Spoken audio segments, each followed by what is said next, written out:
this, Anita. This is my body given for you.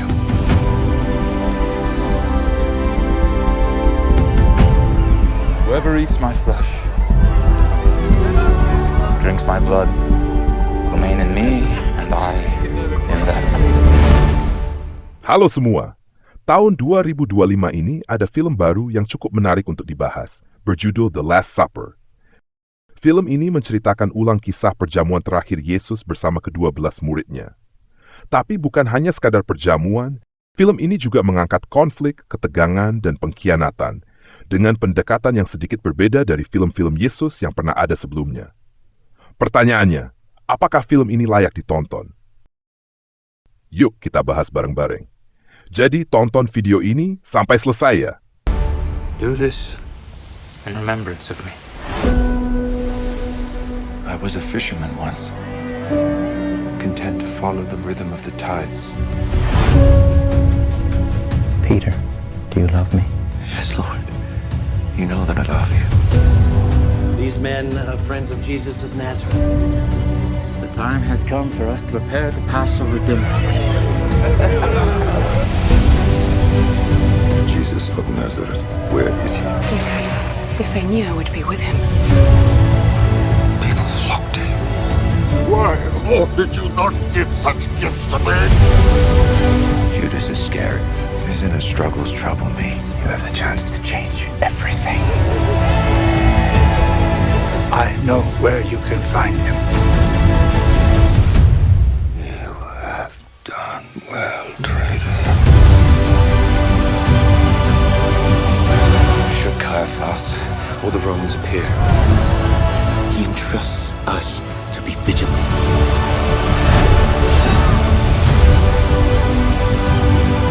you do not realize now what I'm doing.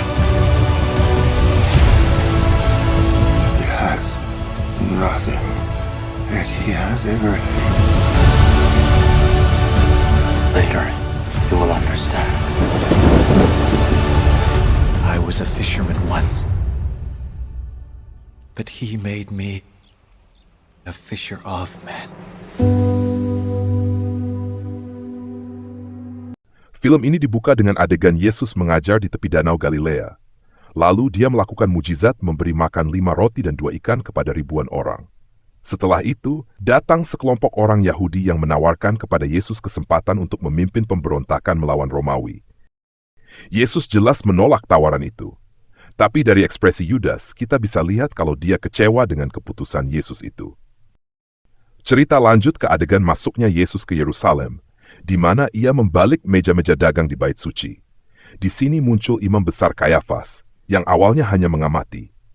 Tapi dari raut wajahnya, kita tahu ia menyimpan rasa iri terhadap Yesus, seorang tukang kayu dari Nazaret yang tiba-tiba punya kuasa mujizat dan dicintai banyak orang. Sementara Kayafas sendiri, yang notabene imam besar, tidak punya pengaruh sebesar itu. Maka, dia mulai menyusun rencana untuk menyingkirkan Yesus. Anak buah Kayafas ternyata mengenal Yudas, dan mereka coba mendekatinya agar mau berkhianat. Yudas awalnya menolak. Tetapi ada satu kalimat dari Kayafas yang membuat Yudas mulai bimbang. Kalau Yesus mati, kamu juga akan mati. Kenapa orang secerdas kamu harus ikut binasa bersamanya? Lalu kita masuk ke adegan utama. Perjamuan terakhir. Yesus membasuh kaki para murid dan membagikan roti dan anggur sebagai lambang tubuh dan darahnya. Yudas tampak gelisah sepanjang makan malam itu. Dan akhirnya dia meninggalkan ruangan setelah Yesus berkata, "Lakukanlah apa yang hendak kau lakukan." Yudas kemudian mendatangi Kayafas dan menerima 30 keping perak sebagai bayaran untuk pengkhianatannya. Malam itu, Yesus bersama murid-muridnya pergi ke Taman Getsemani. Di sanalah Yudas datang bersama para prajurit untuk menangkap Yesus. Yesus ditangkap, dibawa ke hadapan Kayafas, lalu diadili dan dipukuli. Petrus, yang semula begitu berani, malah menyangkal Yesus 3 kali sebelum ayam berkokok, lalu ia melarikan diri dalam rasa malu. Di tengah jalan, ia melihat Yudas yang sudah gantung diri. Film ini mendekati akhir ketika para murid berkumpul dalam ketakutan dan kesedihan. Yohanes lalu menyampaikan bahwa Yesus sudah disalibkan. Namun akhirnya, film ini ditutup dengan adegan yang mengharukan. Yesus bangkit dan menampakkan diri di Danau Galilea, menemui para muridnya. Jadi itulah alur besar dari film The Last Supper. Tentu saja masih banyak detail yang nggak saya ceritakan di sini, supaya kamu bisa menikmati sendiri saat menonton. Secara keseluruhan, film ini cukup layak untuk ditonton. Ada beberapa kekurangan, tapi juga banyak nilai yang bisa direnungkan. Yang pertama ingin saya bahas adalah soal pemilihan peran. Ketika film ini dibuka, ada adegan dua orang berdialog di atas perahu. Awalnya saya pikir itu Yesus dan Simon Petrus. Yang berambut agak pirang saya kira Yesus. Dan yang rambutnya lebih keriting saya kira Petrus. Ternyata saya salah. Dua orang itu adalah Simon Petrus dan Yohanes.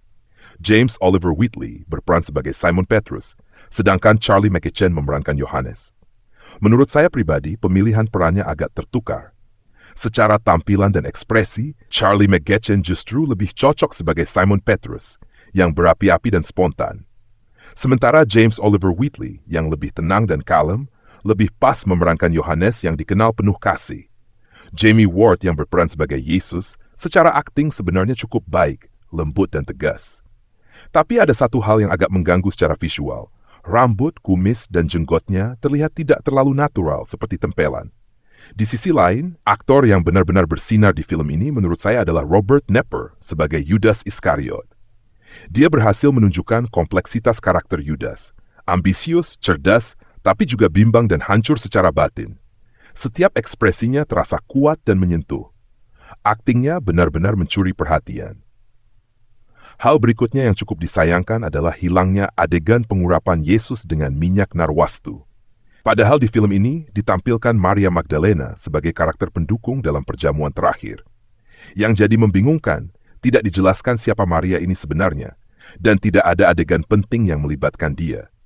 Padahal menurut Alkitab, yang mengurapi Yesus dengan minyak narwastu adalah Maria dari Betania, saudari Marta dan Lazarus, bukan Maria Magdalena. Sementara Maria Magdalena dikenal sebagai perempuan yang disembuhkan dari 7 roh jahat. Karena itu, cukup disayangkan film ini tidak memunculkan salah satu momen penting sebelum kematian Yesus, yaitu pengurapan dengan minyak narwastu, yang juga menjadi momen konfrontasi antara Maria dan Yudas. Hal lain yang terasa kurang adalah setelah penyaliban. Ada adegan para murid berkumpul dalam ruangan, tetapi tidak ada ampakan Yesus kepada Thomas. Padahal ini adalah salah satu momen yang sangat menyentuh dalam cerita kebangkitan. Ketika Yesus memperlihatkan tangan dan lambungnya kepada Thomas si peragu. Akhirnya saya merasa, meskipun film ini punya alur yang rapi dan tidak membosankan, tapi secara emosional belum sampai membuat hati penonton benar-benar tersentuh mendalam. Mungkin ini soal ekspektasi saya yang terlalu tinggi, atau bisa jadi karena durasi film yang hanya 1 jam 54 menit, sehingga tidak semua peristiwa bisa ditampilkan. Namun terlepas dari semua kekurangan itu, film ini tetap punya nilai lebih. Salah satu pesan yang paling kuat dari film ini adalah, pengkhianat itu bukan hanya Yudas. Semua murid Yesus, dalam satu atau lain bentuk, sempat meninggalkannya, termasuk Simon Petrus. Dan film ini berhasil membuat kita bertanya dalam hati, kalau aku ada di antara mereka, apakah aku juga akan mengkhianati Yesus? Film ini bukan hanya tontonan, tapi juga ajakan untuk merenung. Jadi buat teman-teman yang belum menonton, saya sarankan tontonlah film The Last Supper ini. Buat yang sudah menonton, tulis juga pendapat kalian di kolom komentar ya. Sekian video kali ini, sampai jumpa di review berikutnya. Tuhan Yesus memberkati.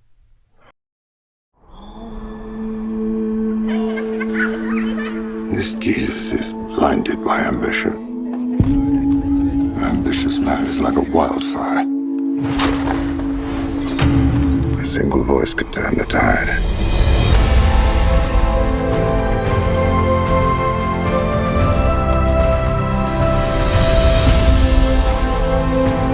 I believed we could restore Israel, but he wastes the chance. I would never disown you, even if I have to die. Very truly, I tell you, one of you will betray me.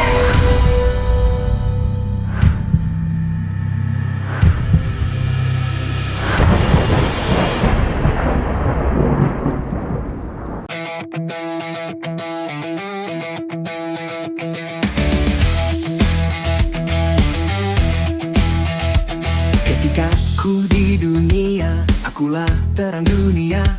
Siapa yang ikut aku tidak jalan dalam gelap. Akulah terang yang telah datang ke dalam dunia. Orang yang percaya tidak hidup dalam kegelapan.